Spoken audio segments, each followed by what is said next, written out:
Assalamualaikum warahmatullahi wabarakatuh, pemirsa Hasanah, gimana kabarnya? Semoga selalu dalam lindungan Allah Subhanahu wa taala. Senang sekali kita ketemu di program Hasanah, dan kali ini masih bersama saya Reni Risti dan juga Syekh Ahmad Al-Misri. Assalamualaikum, Syekh. Waalaikumsalam warahmatullahi wabarakatuh. Gimana kabarnya? Tetap sehat? Sehat dan harus sehat insya Dan Allah. harus sehat selalu insya Allah ya. Nah, hari ini pemirsa Hasanah, saya itu bakalan membacakan beberapa pertanyaan yang sudah kita rangkum. Salah satu pertanyaan yang paling banyak ditanyakan ini temanya menarik. Kenapa menarik? Saya bilang agak mengerikan buat saya. Tapi kita nggak boleh takut ya Syekh, karena saya akan membahas tentang Dajjal. Nah ini Syekh, jadi Nabi itu kan pernah mengajarkan doa nih kepada kita agar sebenarnya kita terhindar dari fitnah Dajjal. Tapi memang sebenarnya fitnah Dajjal itu tuh apa sih Syekh? Kenapa sampai ada doa khusus biar kita tuh terhindar dari fitnah Dajjal? Ya. Bismillahirrahmanirrahim. Alhamdulillah wassalatu wassalamu ala Rasulillah. Para pemirsa Hasanah dimanapun Anda berada, saya mencintai kalian semua karena Allah Subhanahu wa taala.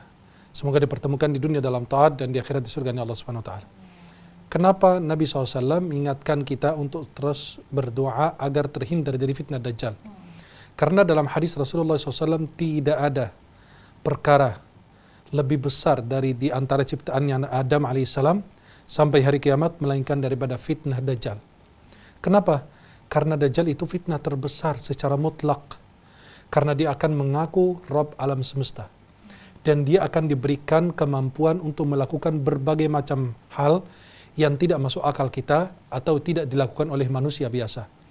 Maka Rasulullah SAW mengingatkan kita agar kita mewaspadainya. Jika kita jumpa dengannya, ada zikir dan amalan-amalan yang kita lakukan agar selalu terhindar dari fitnah tersebut.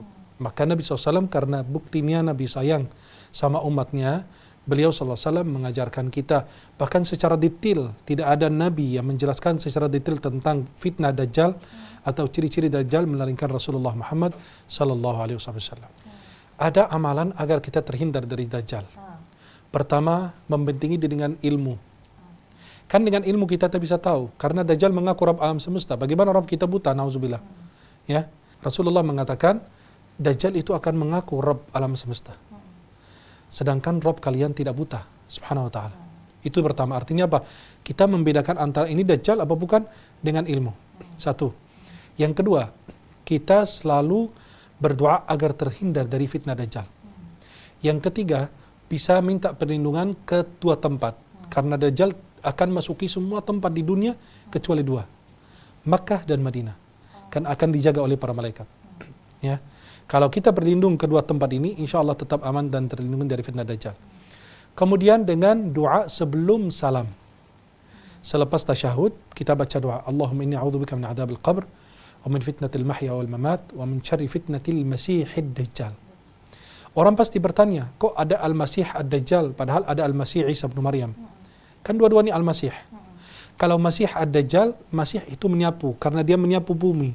Dia keliling bumi di waktu yang singkat, kayak menyapu gitu kan. Nah, dan disebut Al-Masih karena salah satu matanya tidak memiliki cahaya, sama sekali nggak ada. Ya. Tapi Nabi Isa disebut Al-Masih karena beliau memasukkan tangannya di dalam minyak zaitun, kemudian beliau mengusap bagian yang sakit, Allah berikan kesembuhan. Ya. Dajjal itu artinya pendusta. Ya, Dajjal itu adalah pendusta. Kemudian dengan zikir yang tadi saya sampaikan, yang dari Rasulullah SAW, wa'udzubika min syarri fitnatil masiihid dajjal. Itu dibaca sebelum salam. Kemudian kalau Anda bertemu dengan Dajjal, berusaha menghindari dia, karena fitnahnya yang besar.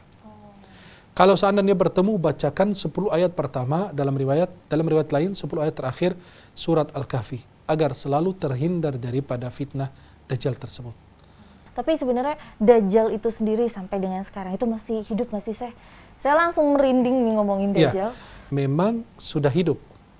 Dan dia hidup sekarang di tengah lautan, di salah satu pulau yang Allah Maha mengetahuinya. Sampai di zaman Rasulullah SAW ada yang jumpa dengannya. Namanya Tamimud Dari. Tamimud Dari bersama 29 orang dari suku namanya Lakhm dan naik kapal di laut, kemudian dibawa oleh ombaknya sampai terdampar salah satu pulau. Mereka melihat ada orang yang ciptaannya besar dan terikat tangan dan kakinya. Dia bertanya kepada mereka, bagaimana kalian bisa sampai ke tempat saya ini? Mereka menceritakan kami naik perahu, kemudian terdampar sampai ke pulau ini. Di situ dia bertanya, mata air Zughar. Mata air Zughar, masih ada airnya enggak? Mereka bilang masih ada air. Nanti suatu waktu kering. Danau Tobariyah, masih ada airnya? Mereka bilang masih ada airnya. Kata dia, nanti suatu waktu kering. Dan dia bertanya, apakah orang Arab itu keluar? Maksudnya Rasulullah. Dan dia sudah diketahui kabarnya oleh banyak orang. Kata mereka, sudah keluar. Muhammad SAW. Kata Dajjal ini apa? Lebih baik mereka mengikutinya. Terus, siapa kamu? Ketika dia bertanya terus sama mereka, siapa kamu? Saya adalah Dajjal. Nanti saya akan keluar dari amarahan yang saya benci. Nanti suatu waktu, rantai ini akan terlepas semua sendiri pada saat yang ditentukan Allah, dan dia akan keliling bumi selama 40 hari. Ciri-ciri Dajjal itu sebenarnya seperti apa sih? Gini, Dajjal itu adalah manusia, bukan dari golongan jin. Dari manusia yang diberikan kemampuan oleh Allah Subhanahu wa taala, tidak dimiliki oleh orang lain. Dajjal itu pendek. Tubuhnya pendek, tapi jangan lihat teman yang pendek bilang Dajjal ya. Pendek, kakinya bengkok. Seperti bayi yang sering pakai pampers itu kan, kakinya bengkok gitu. Itu dia kakinya bengkok seperti itu. Rambutnya keriting dan lebat. Kulitnya warnanya putih. Ya, keningnya lebar. Salah satu matanya tidak memiliki cahaya. Ya, salah satu matanya tidak memiliki cahaya. Dan terdapat di antara dua matanya itu, di antara dua mata, kalimat kafir. Dibaca oleh orang yang mampu baca dan menulis, bahkan orang buta huruf bisa membaca. Tapi syaratnya beriman. Kalau Anda beriman, Allah akan menunjukkan dan memberitahukan bahwa dia adalah Dajjal. Dan dia akan memerintahkan langit untuk turunkan hujan, turun hujan. Tumbuhan tumbuh, langsung dia tumbuh. Kemudian dia akan melakukan berbagai macam hal sehingga menyesatkan banyak orang. Ketika dia muncul, diikuti oleh 70.000 Yahudi dari Aspahan. Aspahan itu di Iran. Mereka akan ikut dengan Dajjal, karena menurut versi mereka itu adalah Imam Mahdi mereka. Atau di istilahnya penyelamat mereka. Tapi ini jadi pertanyaan saya sih, ini jadi kayak tergelitik sendiri. Kenapa ya pada akhirnya Allah tuh menciptakan Dajjal gitu? Kehidupan kita di dunia ini memang tidak lepas daripada ujian. Allah berfirman, laqad khalaqna insana fi kabad. Sungguh kami telah ciptakan manusia dalam susah payah. Allah Subhanahu wa taala berfirman dalam surat Al-Mulk, alladzi khalaqal mauta wal hayata liyabluwakum ayyukum ahsanu amala. Allah ciptakan hidup dan mati agar Allah menguji siapa yang paling baik amalnya. Allah Subhanahu wa taala berfirman dalam surat Al-Kahfi, inna ja'alna ma 'alal ardi zinatan laha linabluwahum ayyuhum ahsanu amala.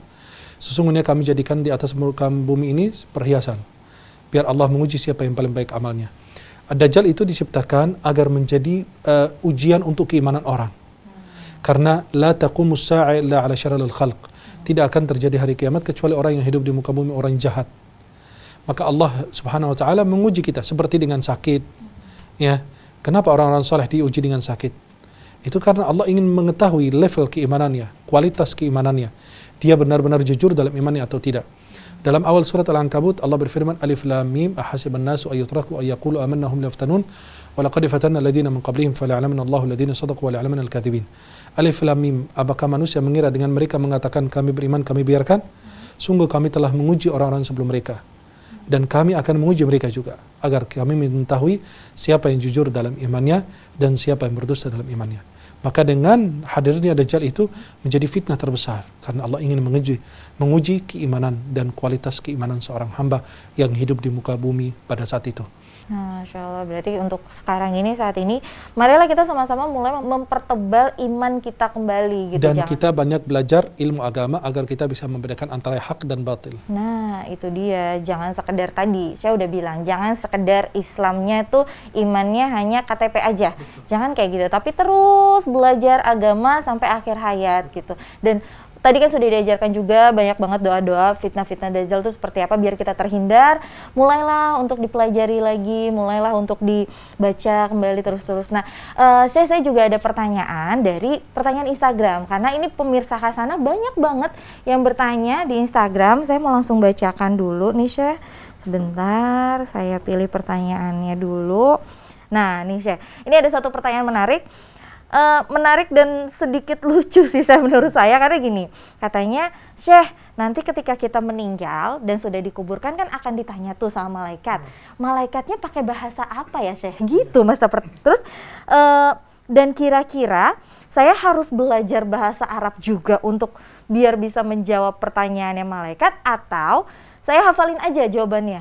Iya. Gimana Syekh? Pertama, saya belum pernah mengalaminya. Nanti kalau saya mengalami, saya akan balik lagi kasih tahu ya. Itu kasih tahu jangan Iya. Syekh. Itu. Ya nggak apa-apa, saya ajak nanti. Aduh. Kalau sudah masuk, saya ajak biar nanti berbagi pengalaman. Jadi horor.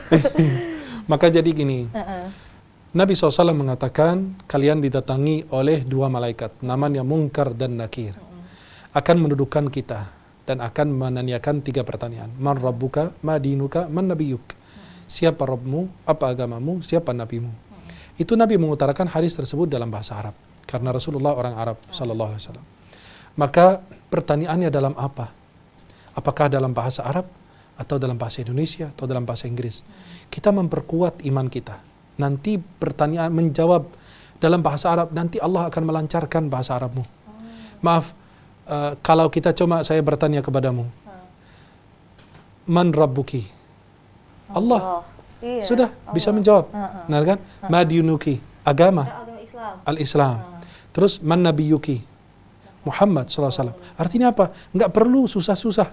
Tadi kita bilang, tulisan kafir Dajjal itu, orang buta huruf aja bisa baca kok. Yang penting punya iman. Jangan memikirkan bagaimana menjawab soal. Apa dalam bahasa apa. Tapi kuatkan imanmu. Pertebalkan iman dulu di dunia.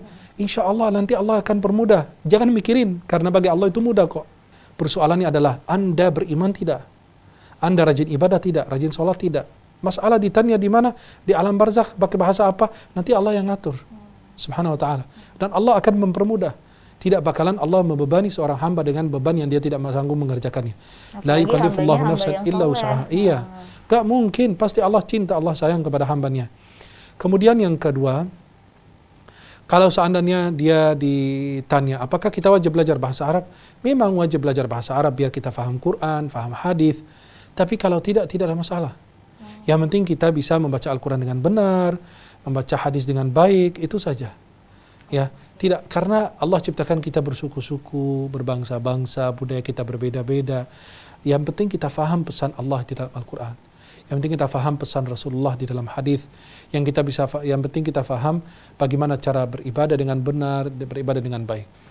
Banyak orang bisa bahasa Arab tapi tidak mempraktikkan Islam dengan baik dan tidak Islam. Abu Jahal pintar bahasa Arab sejak lahir di Arab, udah pintar bahasa Arab, iya. Tapi nggak bisa, nggak faham. Padahal pesan yang disampaikan Nabi dalam bahasa Arab. Ada yang lahir di Arab, besar di Arab juga nggak bisa bahasa Arab. Onta besar lahir di Arab nggak bisa sama sekali. Ya, maka itu jangan kita jadikan persoalan. Kadang-kadang orang bilang, saya bagaimana menjawab pertanyaan, kan bahasa Arab saya harus belajar dulu. Jangan itu jadikan alasan. Itu biarkan Allah yang atur. Yang penting Anda beriman kepada Allah, memperkuat imanmu, memperkuat tauhidmu kepada Allah, insya Allah Allah akan mempermudah. Seperti bahasa surga, bahasa Arab. Itu kan ada hadis. Hadis itu diperdebatkan oleh para ulama. Ada yang bilang hadisnya lemah, ada yang bilang hadisnya palsu. Cintailah bahasa Arab atau karena saya cintailah bahasa Arab karena 3. Karena saya orang Arab, bahasa surga bahasa Arab, bahasa Al-Quran bahasa Arab. Kita nggak tahu bahasa surga bahasa apa. Allah yang ngatur subhanahu wa ta'ala. Karena tidak ada nas atau dalil yang pasti bahwa bahasa Arab adalah bahasa surga. Kita tidak tahu. Mudah-mudahan kita masuk surga. Nanti untuk urusan bahasa Allah yang ngatur. Jalla jalaluhu subhanahu wa ta'ala. Ada lagi nih Syekh pertanyaannya. Oh, ini seputar tentang kebiasaan kita sehari-hari Syekh. Jadi kalau yang kita banyak yang mengetahui, ini kalau misalnya bersin, dianjurkan ketika kita bersin bilang alhamdulillah.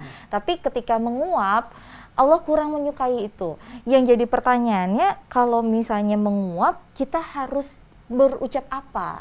Iya, kalau kita bersin mengucapkan alhamdulillah. Alhamdulillah kenapa? Karena bersin itu jangan ditahan, karena itu penyakit. Maka ketika dikeluarkan, ketika kita mengecilkan suara kita, gunakan tangan atau gunakan tisu dan lain sebagainya, biar tidak, apalagi kalau di depan makanan atau di depan orang dan lain, biar orang tidak jijik. Kalau untuk tatha'ub atau disebut menguap. Menguap itu artinya apa? Rasa ngantuk, rasa malas. Itu biasanya dari syaitan. Maka kalau kita bilang, kata Nabi SAW, mohon maaf ya, saya akan praktikkan. Mohon maaf para pemirsa, coba kalau kita bersin, gitu ya kan? Nah, itu kita menahan. Jangan sampai terdengar suara atau keluar sesuatu yang membuat orang lain jijik. Kalau kita menguap, gitu. Kalau kita begini, syaitan tertawa. Syaitan langsung tertawa, ya gitu, dan dia masuk. Ya, dia masuk buang air kecil lah, jadi tempat-tempat yang nggak baik. Jadi kita harus menahan, merapatkan bibir, bukan hanya tutup mulut aja, tetap muka mulutnya di dalam, tidak, tetap merapatkan. Atau begini, bebas. Ya, masalah kita membaca ta'awud atau tidak itu kembali kepada ulama. Ulama mengatakan sebenarnya Nabi tidak menganjurkan kita untuk baca a'udzubillahi minasyaitonir rajim ketika menguap. Tapi ulama bilang nggak apa-apa, tidak ada masalah. Kalau kita lagi menguap karena kita lagi diganggu syaitan, kita boleh membaca a'udzubillahi minasyaitonir rajim. Oke. Tapi saya jadi baru tahu kalau menguap itu berarti jangan cuma sekedar tutup mulut, Tutup, merapatkan tapi bibir. merapatkan bibirnya Iya. juga. Masya Allah, ini jadi ilmu baru juga buat saya, Syekh. Tapi juga ini pemirsa Hasanah juga jangan kemana-mana, karena ini saya baru membacakan sebagian pertanyaan. Kalau misalnya ada pertanyaan lainnya lagi, boleh komen di kolom komentarnya Instagram Hasanah. Nanti di kesempatan berikutnya saya akan membacakan juga. Nah, ini juga jangan kemana-mana. Setelah jeda kali ini kita akan video call dengan seseorang, tetap di program Hasanah. Assalamualaikum warahmatullahi wabarakatuh. Kembali lagi dalam program Hasanah, dan di segmen kali ini kita akan melakukan video call. Ini saya sudah terhubung dengan Mbak Mai Sarah yang ada di Cipayung. Saya langsung mau menyapa. Assalamualaikum Mbak Mai. Waalaikumsalam. Mbak Mai gimana? Sehat? Sehat, alhamdulillah. Alhamdulillah. Mbak Mai, ini kan udah ada Syekh Ahmad Al-Misri. Mbak Mai katanya pengen cerita sesuatu terhadap Syekh Ahmad. Boleh Mbak Mai langsung aja disampaikan. Jadi gini, Syekh, saya tuh punya orang tua, jadi dia tuh selalu, kalau dulunya sih dia tuh seorang yang ahli ibadah, dia selalu sholat tahajud malam, dan mungkin dia juga karena dia juga orang Banten, Kulon, berarti kan ada ya ilmu-ilmu yang diamalkan gitu. Sering ngamal-ngamal bacaan-bacaan kalau malam-malam itu, dan mungkin tanpa bimbingan seorang guru. Akhirnya sekarang pada usia senja, dia mengalami kayak nggak bisa membawanya, jadi kayak nggak bisa apa ya, jadi kayak kalah sama yang ada di dalam badannya itu, dengan amalan-amalannya itu. Akhirnya tingkahnya seperti orang yang kadang tuh kayak mungkin bukan dia gitu, udah setengahnya tuh udah kayak bukan bapak saya gitu, tingkah lakunya juga ya udah ya bukan kayak sewajarnya gitu loh, Syekh. Iya. Jadi capek sendiri di rumah, ya, apa seperti memang sih orang udah uzur, tapi dia masih bisa jalan, tapi udah yang nggak bisa kayak bersuci, udah padahal dulunya ahli ibadah. Alhamdulillah sholatnya tuh bahkan huruf-huruf gundul, kitab kuning, pokoknya namanya lulusan pesantren saat itu dulu tuh. Cuma sayang dia agak berbelok. Saya pernah konsultasi sama Habib itu bilang bapak ini berguru tuh tanpa bimbingan seorang guru, akhirnya malah berguru dengan setan gitu. Iya. Ya, assalamualaikum, Mbak Mai, sehat? Ya. Gimana kabarnya, sehat? Ya. Mbak Mai sehat? Kalau saya sih sehat gitu, Insya alhamdulillah, Allah. dikasih kekuatan sama Allah, alhamdulillah. Ya, yang penting Mbak Mai sehat, biar bisa mengurusi orang tua dengan baik. Amin. Iya. Ya, gini, kalau sudah orang tua kita seperti demikian, maka yang Anda lakukan adalah beliau itu dibawa ke orang ruqyah syar'i. Nanti beliau akan dibacakan ruqyah. Jika ada reaksinya, nanti akan beliau itu berkomunikasi dengan jin yang ada dalam tubuhnya yang saat ini sedang mengganggu beliau. Kemudian yang kedua, nanti akan dikasih air yang sudah dibacakan ruqyah. Air yang dibacakan ruqyah, dan air itu bisa jadi ada daun bidarannya, 7 lembar. Nanti orang tua Anda, orang tua Mbak Mai ini akan gunakan untuk mandi di luar kamar mandi. Ya, setiap hari sekali, sehari sekali. Selama 7 hari atau 14 hari kita lihat perkembangannya gimana. Kemudian akan diberikan madu untuk yang dibacakan ruqyah untuk diminum sehari 2 kali. Pagi hari sebelum makan minum dan sebelum tidur. Dan akan diberikan mungkin semacam minyak zaitun jika diperlukan yang sudah dibacakan ayat ruqyah, nanti dioleskan ke bagian-bagian yang sakit. Ya, kemudian akan diajak beliau untuk banyak istighfar, banyak berzikir, memohon ampun kepada Allah Subhanahu wa taala. Kemudian insya Allah bertahap beliau akan kembali normal seperti sebelumnya.